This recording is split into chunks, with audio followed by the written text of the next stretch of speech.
WECU 1570 AM and W298BX 107.5 FM, Winterville, North Carolina. Welcome to Awesome Radio 107.5 FM and 1570 AM WECU. This is your host, Tanisha Langley, education enthusiast, and today I'm excited to launch a brand new show dedicated to the heart of our community, education.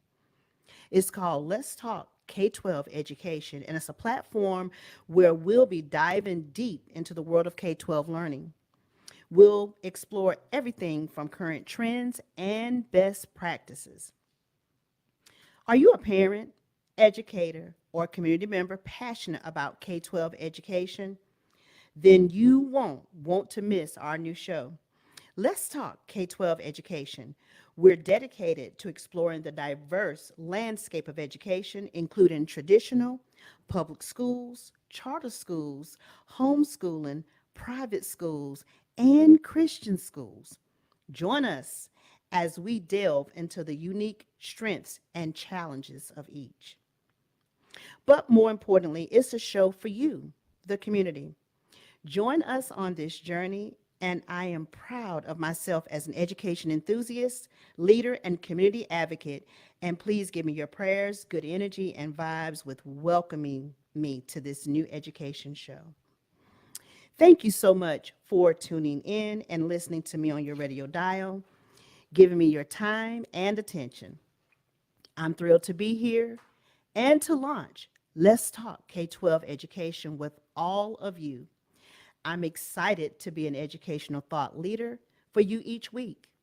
I come to you with a rich background in education as a classroom teacher, leader, and now the visionary force behind Enrichment Strategist Services, LLC, an education consulting company.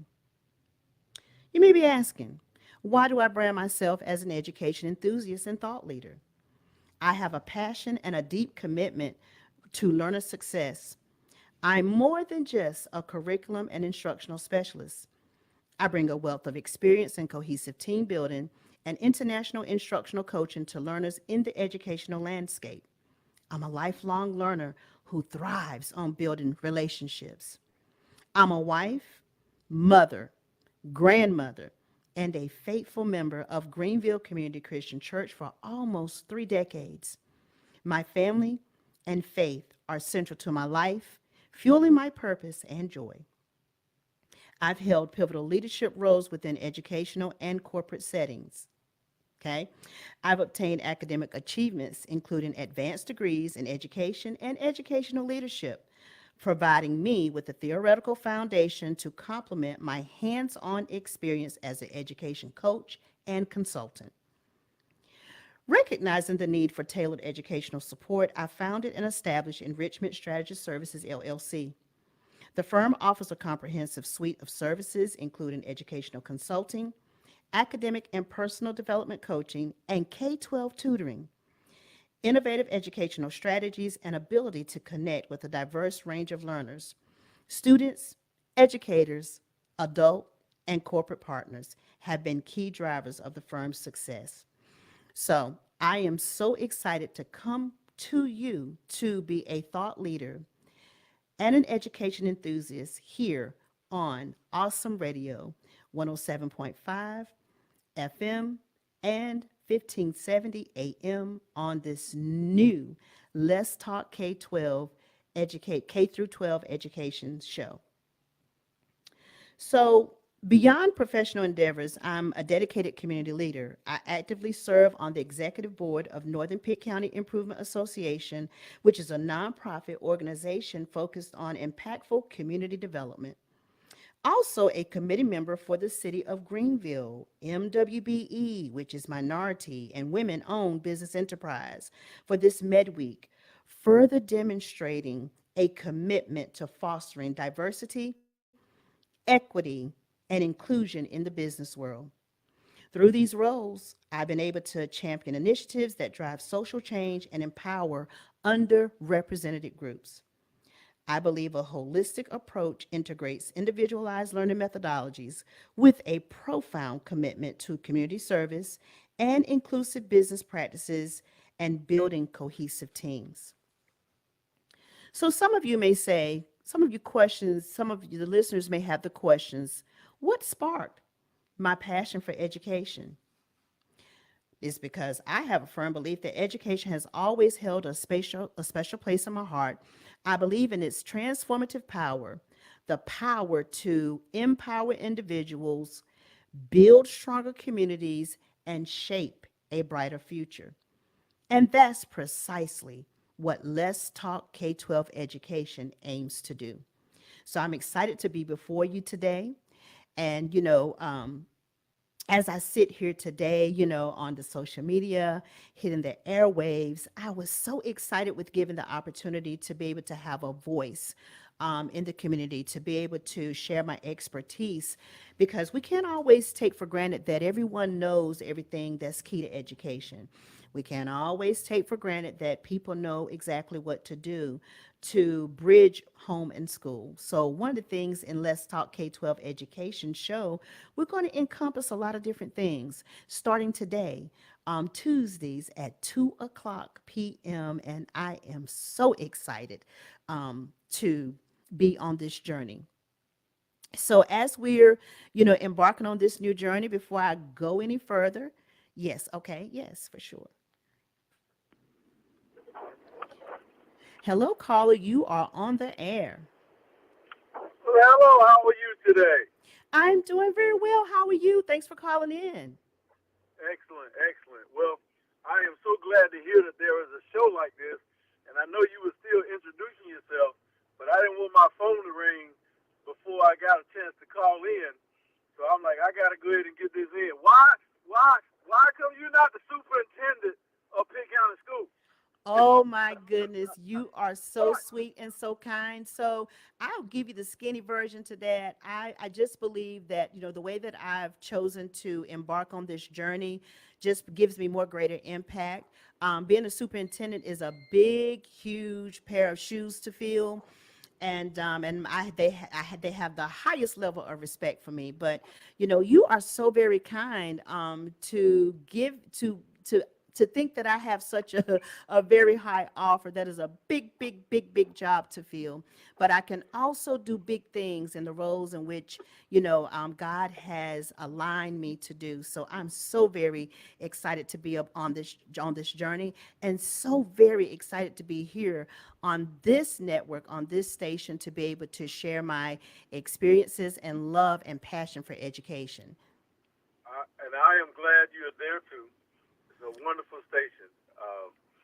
Great, especially now you making your contribution. It's a wonderful show you got ahead. I'm probably going to be one of your worstest callers because, ever since I served on a board for a charter school, I realized a lot of things when you're choosing to open a school and the models of education Mm-hmm. that, a school can choose the pathways to develop a child from K to 12. Mm-hmm. And so I know and I don't be playing the race card when I say this. I know African American African children are underserved. So I'm like, who's sounding the alarm that we don't necessarily learn the same way as everybody else does? I know I didn't, and they Mm-hmm. put me in the retarded class when I was coming up because I guess I didn't answer the questions like they like. But we have various learning curves, and one shoe don't fit everybody. So, what is your take on the way that African American children learn? I'm not saying we need to go back to separate schools, Mm-hmm. but um, there is a difference when it comes to the way we learn because of what we haven't learned when we do get in school. I think our Caucasian brothers and sisters child come in with about 1,100 words when they enter school. Color folk come in with about 900 words coming into kindergarten. So we don't have a big background. So Mm. we start out behind. Is there any specific point of view that you have so that our children won't just keep getting passed from grade to grade without meeting expectations. Sir, that is a very loaded observation. It is a very true observation. Thank you so very much for being the voice for probably so many people that wouldn't be able to articulate it in that manner. So let me go back to just say this. Not only was I a teacher leader, but I was a mentor teacher. I mentored teachers, beginning teachers. And one of the things that I used to always advocate to kind of to give a skinny version to your loaded question. Some people aren't going to be real tickled when I say this, but it takes a village for these children. It takes families understanding how to advocate for their families, how to bridge that gap. And believe it or not, sir, most of the time, most teachers want to be in that village, whether they know how to do it effectively and efficiently.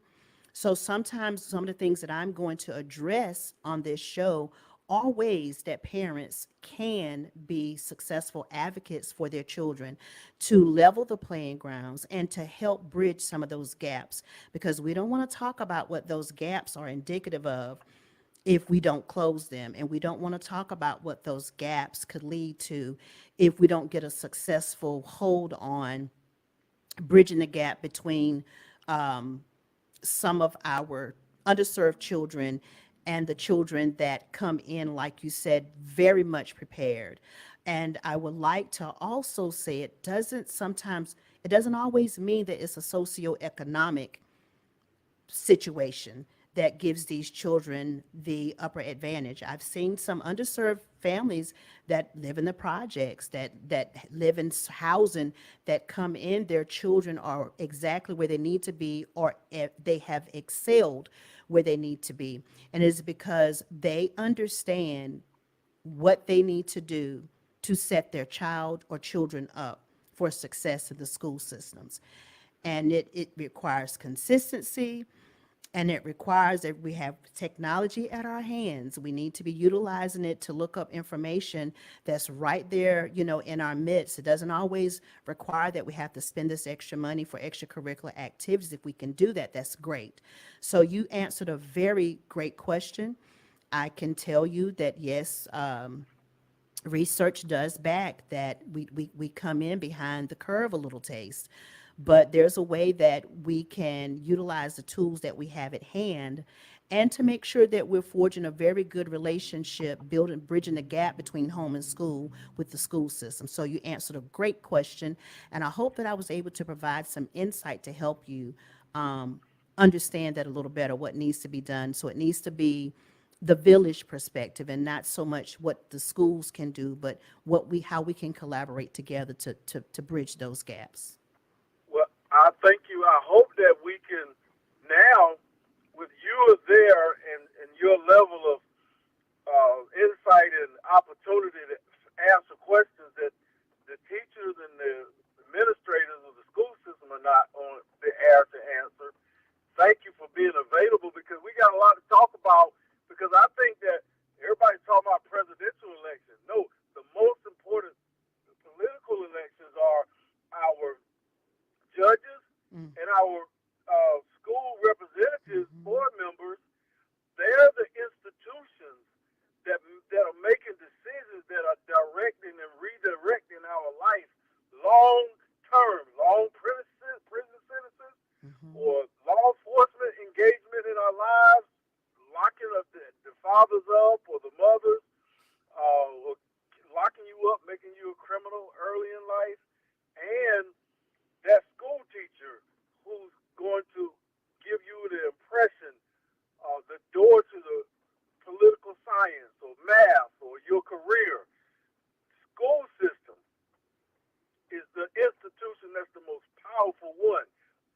We should be sounding the alarm. We're not teaching our children because they are our children, not somebody else's children.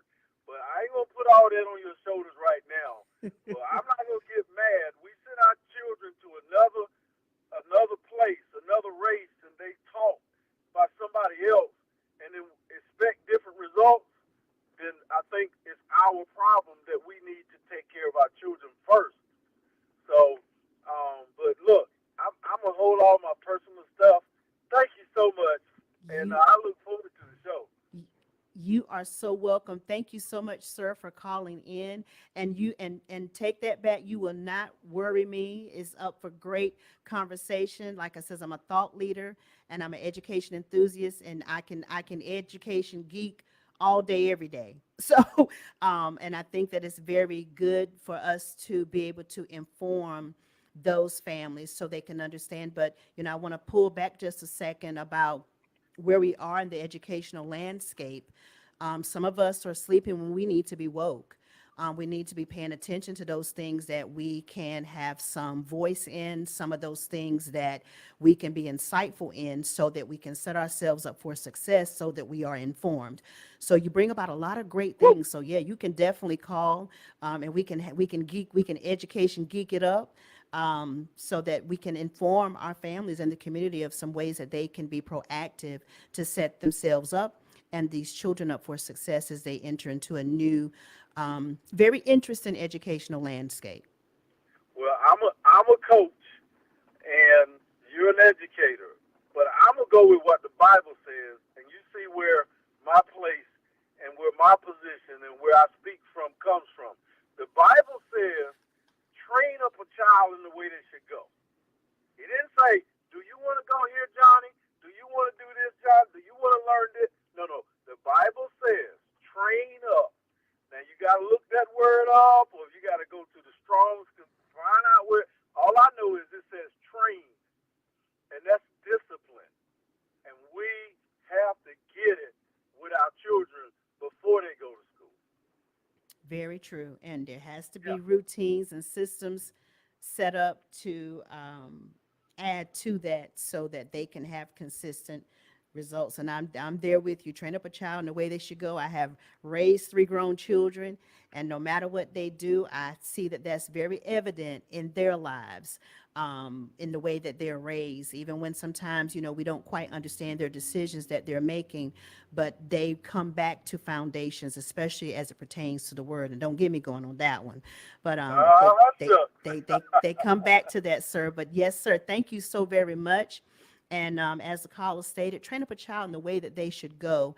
And even when you don't see evidence of how you've trained them, that is a seed that has been planted and it will spring up so that you're able to see exactly what you planted. So thank you so very much, sir, for talking about some of those foundational tasks and things that are necessary. And thank you so very much for shedding some light on some things that some of our callers may not be familiar with. So I appreciate you. Okay.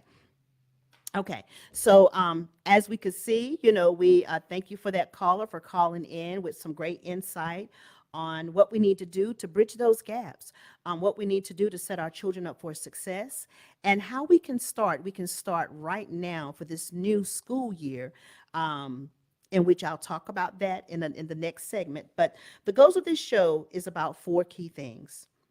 Informing and engaging listeners, we want to provide a platform for educators, parents, and community leaders to share their insights and experience, as you just heard the previous caller, the coach, call in. Advocating for educational equity. We'll discuss the challenges faced by different student groups, explore solutions to create a more equitable system for all learners, which we just talked about, ways that we can be proactive. Inspiring a love for learning. We'll showcase innovative teaching methods and highlight the importance of lifelong learning. Building community connections. Education is a team effort. We'll bring together stakeholders. Listeners, if you have ideas for topics you'd like for us to explore, don't hesitate to email us at let's talk K12education at gmail.com. We're coming back after this short break, and we'll be discussing some of the exciting topics we'll be delving into on Let's Talk K-12 Education.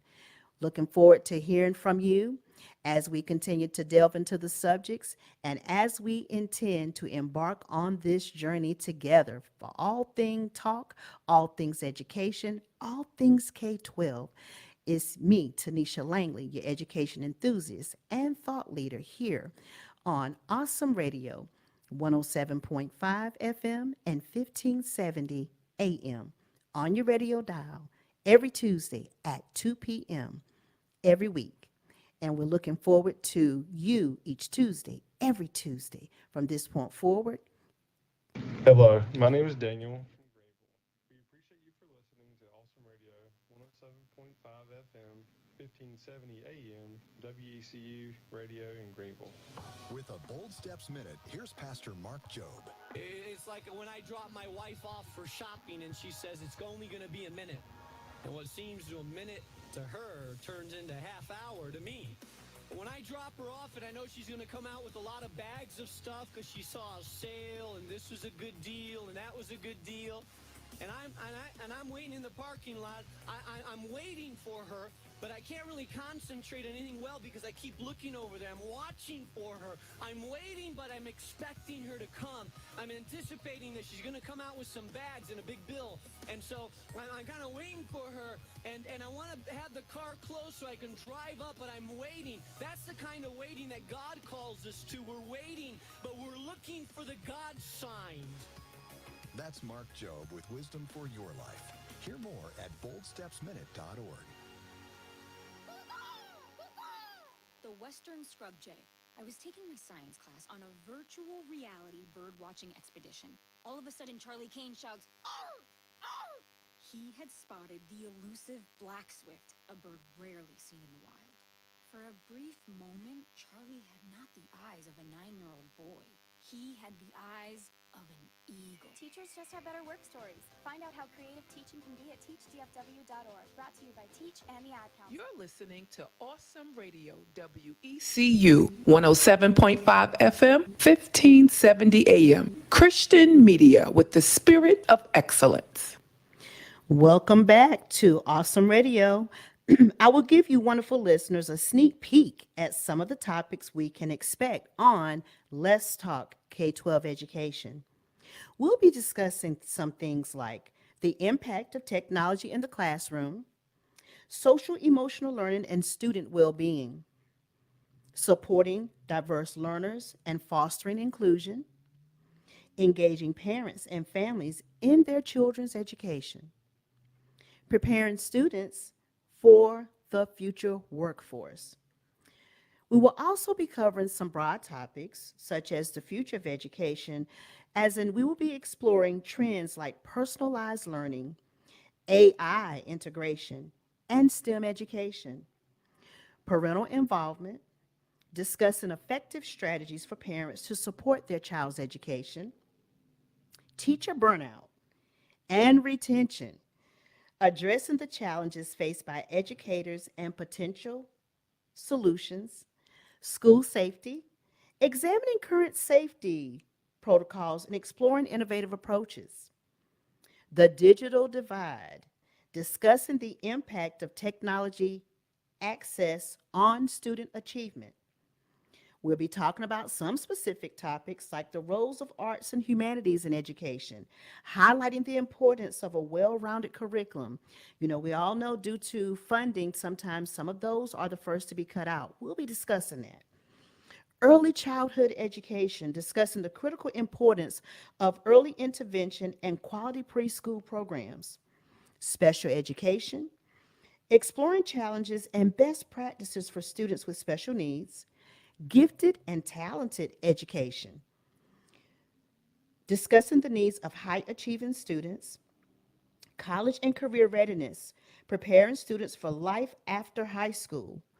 And here's a hot one, school choice, debating the pros and cons of different educational options. The impact of standardized testing, analyzing the effectiveness of standardized tests and their influence on curriculum. Mental health in schools, discussing the importance of mental health support for students and staff. Notice I said and staff. Financial literacy education, exploring the importance of teaching financial skills in schools. Diversity, equity, and inclusion, discussing strategies for creating inclusive learning environments. Now, on this show, you'll hear more than just from me and call in. We will be asking experts, live Q&A sessions with listeners. We'll be doing school spotlight, showcasing successful programs and initiatives. At times, we will hear from you, yes, the community. Parent panel discussing challenges and successes of parenting in today's educational landscape. And my most favorite, because I was a mentor teacher, teacher feature highlighting inspiring educators and their work. Uh, this is one of those where you don't get a lot of the what you think you would desire from other people, but we're going to be highlighting some teachers and student success stories, sharing inspiring stories of students overcoming adversity. In this lineup, there's something for everyone. And beyond these specific topics, we'll also be featuring interviews with inspiring educators, thought leaders, and students. This is definitely a show you don't want to miss. Thank you so much for joining us today and getting a glimpse into Let's Talk Education. I can't wait to embark on this journey with the community. Listeners, join us every Tuesday at 2 p.m. for Let's Talk K-12 Education on Awesome Radio 107.5 FM and 1570 AM WECU. Together, let's shape a brighter future for education. Again, listeners, if you have ideas for topics you'd like us to explore, don't hesitate to email us at let's talk K-12 education at gmail.com. Again, let's talk K-12 education at gmail.com. So, as we are, starting to get into the various topics and things that we may discuss, looking to see if there's something in particular that you would like to have a conversation about. Um, we talked about the various topics, we talked about the various ways that we will discuss things. And I'm just so excited to be here with you on social media as well as on the airwaves, and hopefully to answer any of your questions that you may have. We're also open to anyone calling in at this time if you have any questions for me or would like to know a little bit more about my journey into how I got here, into calling myself the education enthusiast and thought leader, and why I feel education is very important. So I'll get into a little of the background of how I got here. And if you have any questions, you can give me a call here at 252-756-2008. Again, got a few minutes leading into the break. If you want to call in with any questions regarding Let's Talk K-12 education, please give us a call here at 252-756-2008. But as we wait for potential callers to call in, I want to talk to you a little bit more. I gave you my area of expertise, I gave you my credentials, but I would like to share with you one of the stories that's one of my most favorite stories as to how I got on this journey regarding education, why I fought so hard, why it's a passion of mine, is because it basically started from my own personal three children. So I started my career off as in human services technology there at the wonderful school of Pitt Community College. And my stepmother, who is no longer with us, when I was done, she said, Tanisha, you ever thought about going to teach? I said, no, Ma, I don't think I've ever thought about teaching before. So my actual journey started with before I declare a major, before I transfer into ECU, let me see if children are my gig. I've always, me and my husband, we've always dealt with a lot of children. I've always had a love for children, but just because you have a love for children, I'm going to debunk the myth that you're going to enjoy teaching. So what I did once my stepmom, which was like my second mother, asked me the question about getting into education. And before I declared a major at ECU from Pitt Community College, I went right to our children's ministry director at our school, at our church in children's ministry. When you get ready, you want to hear the word and want to drop your children off. I started with my teaching career actually in our church at Greenville Community Christian Church. I did children's ministry as an assistant for about a year and some change, well, maybe a little bit more. And then Sister Mary Ann Fleming said, you know what? It's time for you to get your own class. So from that is basically the foundation of me wanting to say my love for children, making it a profession as I actually got started in Greenville Community Christian Church's children's ministry, not the academy, but when you get ready to want to listen to the word and want to drop your children off, we have children's ministry services at our church. So I started there and started putting together lessons and putting together activities tied to biblical truths and playing games with them. And within about a year and some change of having my own class, I was like, oh, this is where this is at. So that is where my foundation, it's a fun fact, actually started with having a love and a passion and a purpose for education. And it started there and it spilled over into furthering my education from Pitt Community College, going over to then declaring myself as an education major and getting started as an elementary ed K-6 certified teacher with a reading K-12 license and in human studies. So that's where it all started, guys. Just to debunk the myth, love for children don't always equate to a love for education, but when you put the two together, that's where you become a fierce and wonderful thought leader and education enthusiast, and putting me here today in front of you all with Let's Talk K-12 Education. And I want to thank you so very much. Hello, my name is Dr. Wiley Nightfong. Thank you for listening to Awesome Radio, 107.5 FM, 1570 AM, WECU. I don't say race. This is Ken Ham, author, speaker, and blogger on why we can trust the Bible from the very first verse. When I'm talking about humans, I never use the word race to refer to people groups. And why not? Well, because the Bible teaches that everyone is descended from Adam and Eve. There's only one race, the human race. Now, obviously, people look different from one another. So why is that if we're all one race? Well, that has to do with the incredible amount of genetic diversity God put into Adam and Eve, the first two people he made.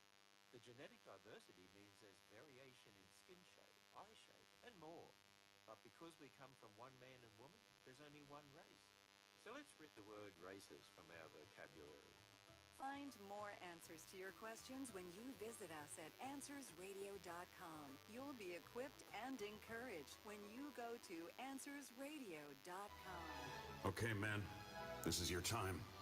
Maybe you didn't choose this, but you're here now. You're gonna go out there and be an all-star caregiver. Cook, clean, be there emotionally and physically. You gotta dig deeper. Drive them to physical therapy, doctor's appointments, because that's what caregivers do. Don't give up.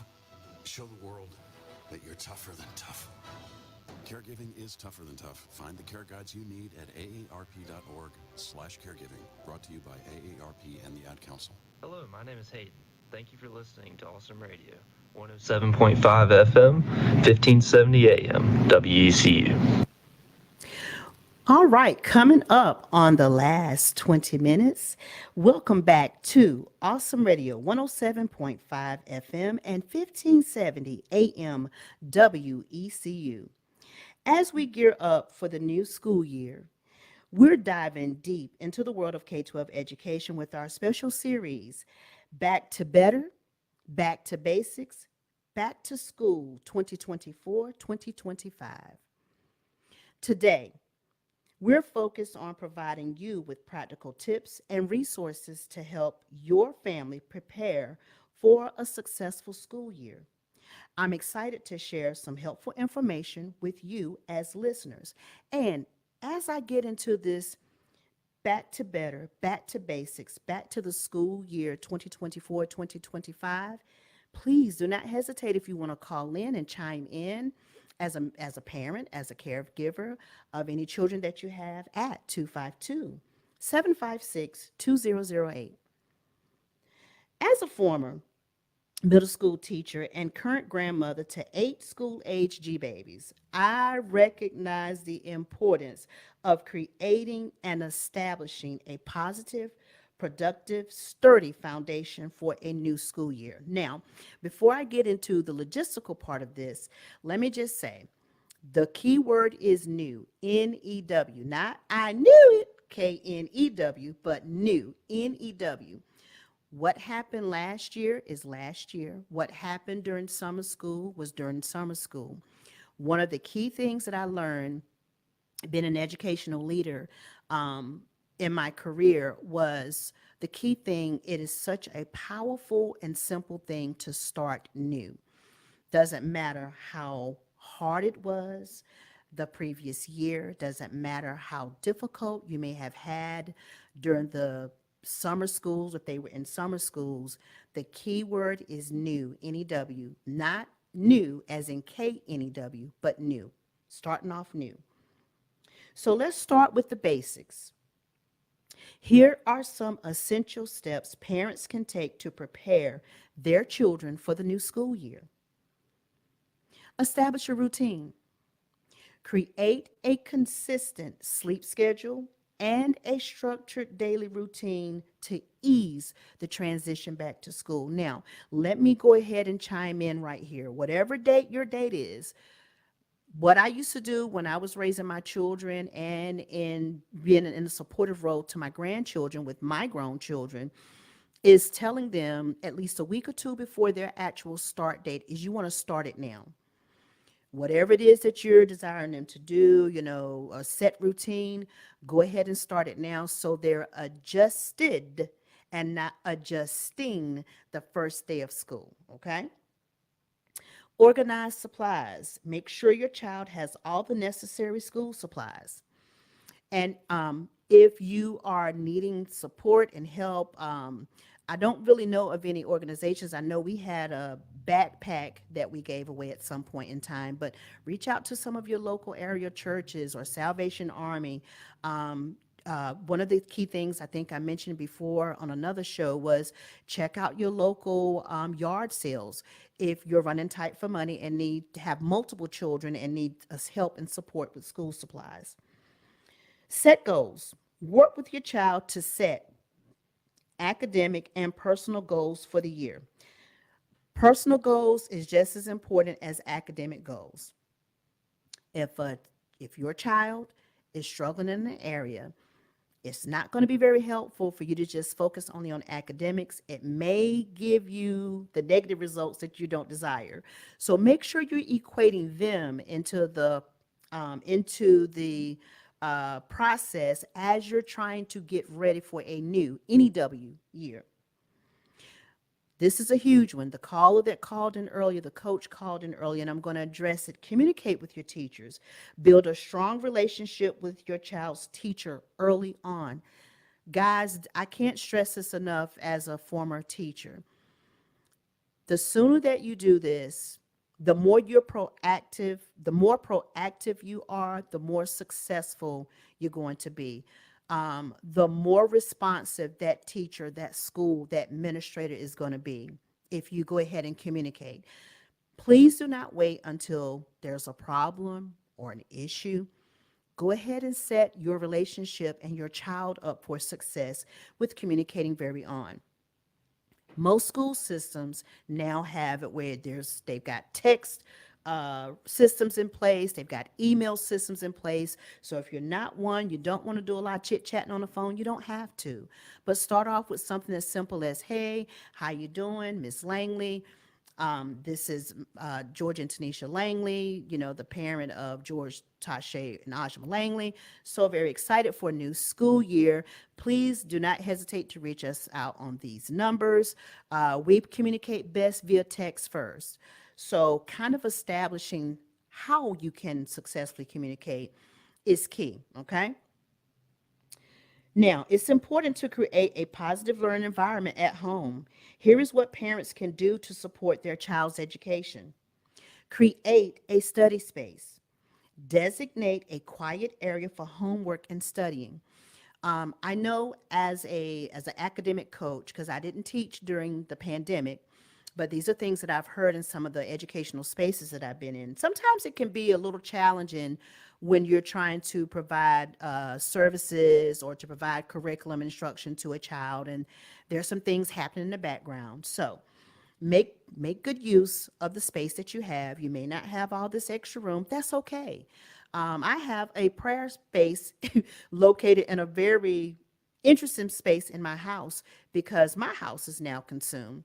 But that is my space that I use as my prayer nook to go and have some quiet time in the morning. It's not fancy.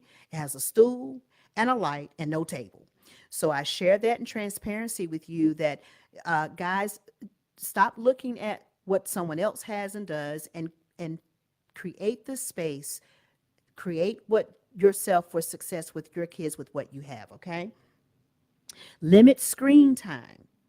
Balance screen time with other activities like reading and playing outdoors. I can't say this enough. I've seen this more so. My children were on the cusp of technology, but I'm seeing a lot of it with my grandchildren. Now is the time you want to start pulling back a little taste, as it pertains to, how much screen time your children have. Do not wait until the school year starts.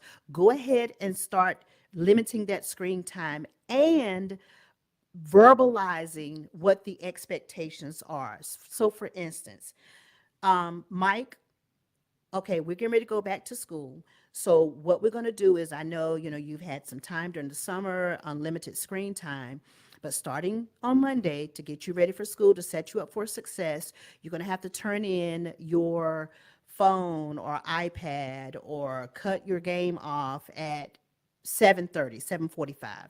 So not just have them do it, but include them in the process. Most times, most people do better including children when they're involved in the process. Okay. Encourage reading. Make reading a daily habit. Now, if your schedule is a little tight during the day, because we know we have working parents or working grandparents or whomever is responsible for those children, and your schedule is tight, and by the time you get home, there's cooking and cleaning and cooking, then give them a book at night, maybe a few minutes before bed.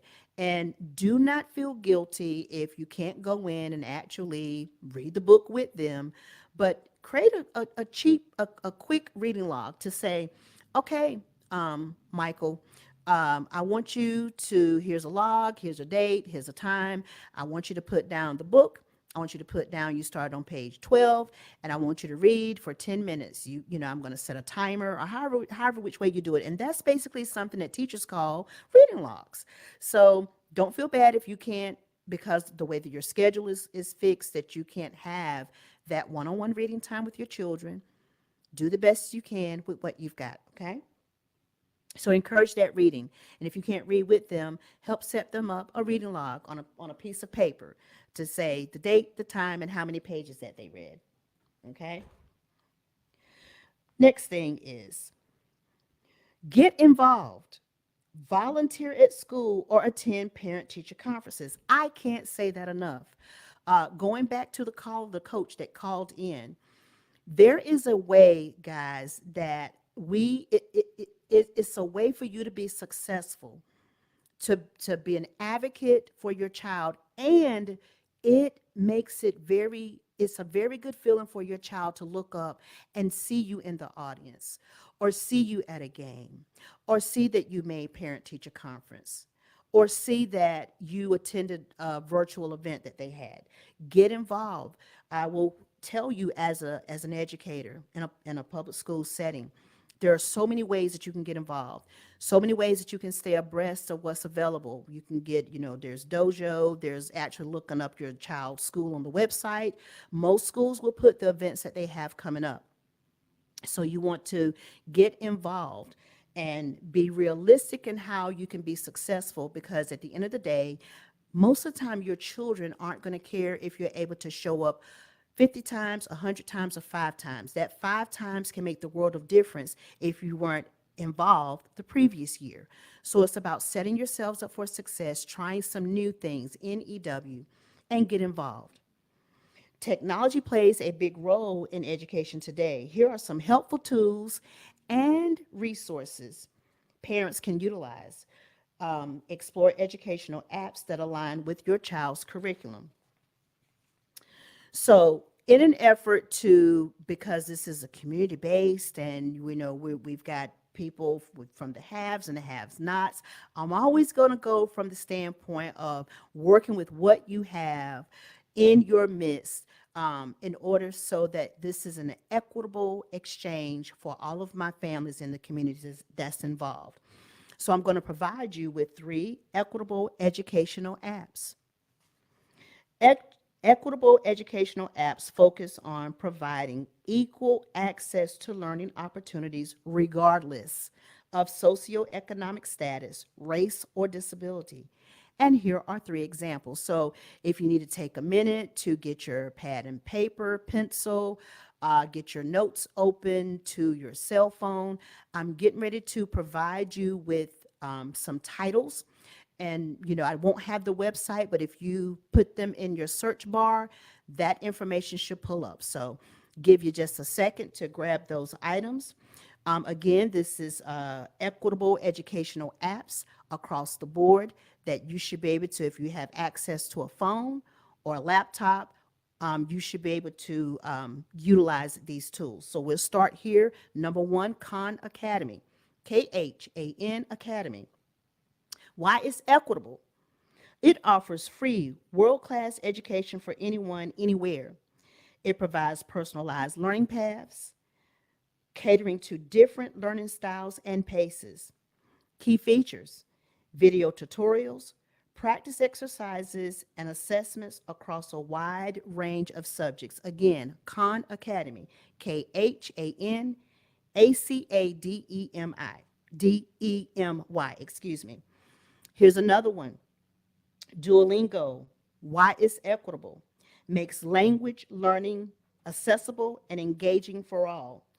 Gamified approach and interactive lessons make learning fun and effective.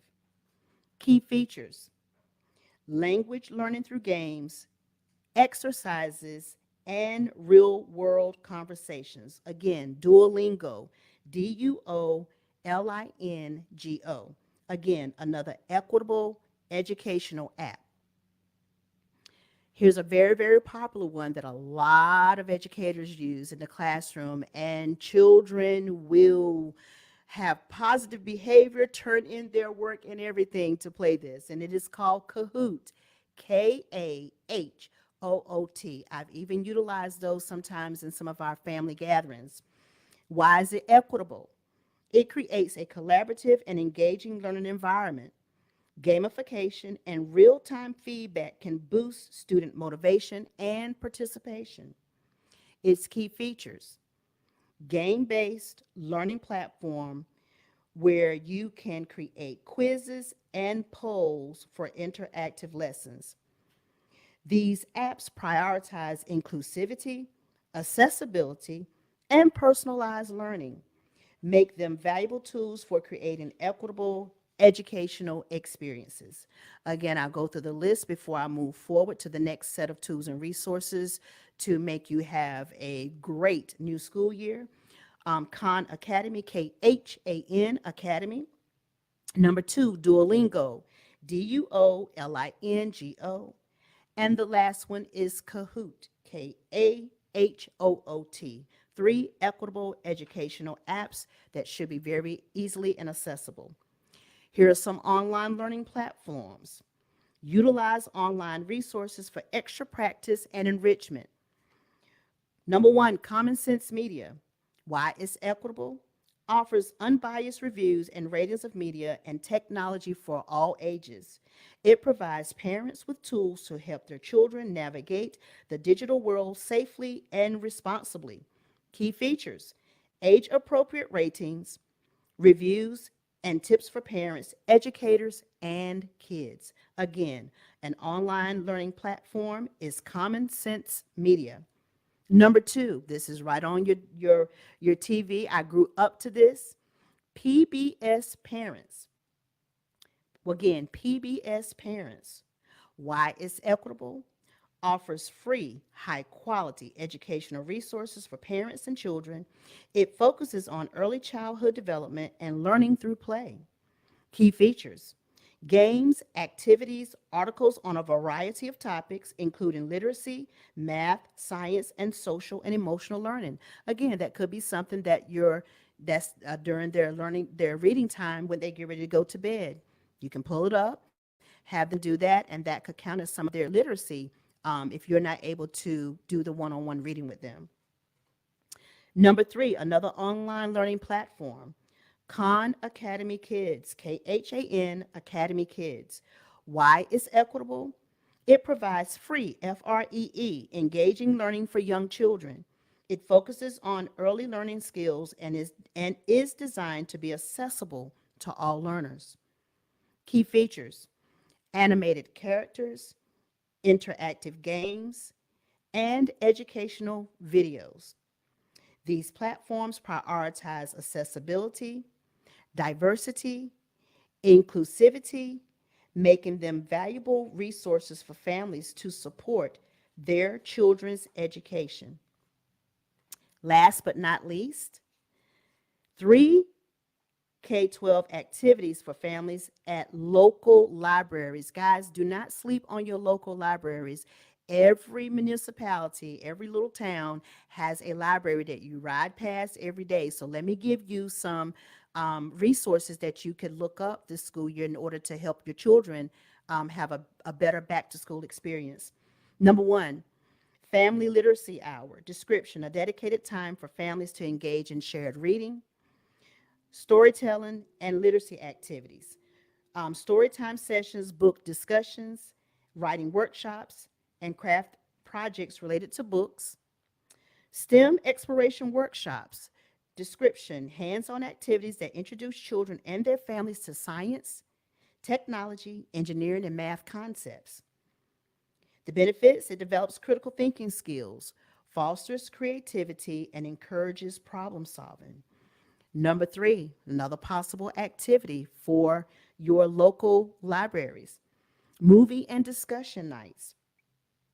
Description of screenings of family friendly movies, followed by open discussions about themes, character, and messages. Activities: movie screenings, guided discussions, and related crafts or activities.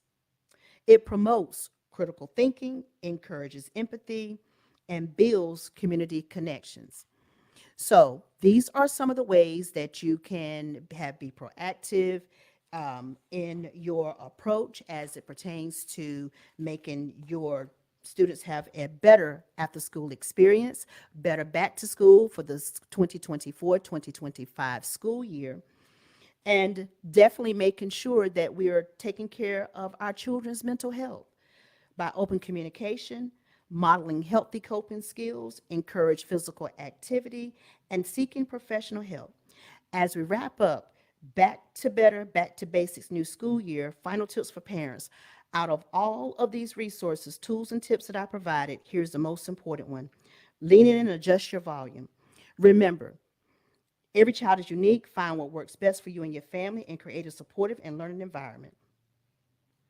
So, listeners, join us every Tuesday, 2 p.m. for Let's Talk K-12 Education on Awesome Radio 107.5 FM and 1570 Hello, AM. my name is Tonitia Langley, and I'm inviting you to join me for a brand new show, Let's Talk K through 12 Education.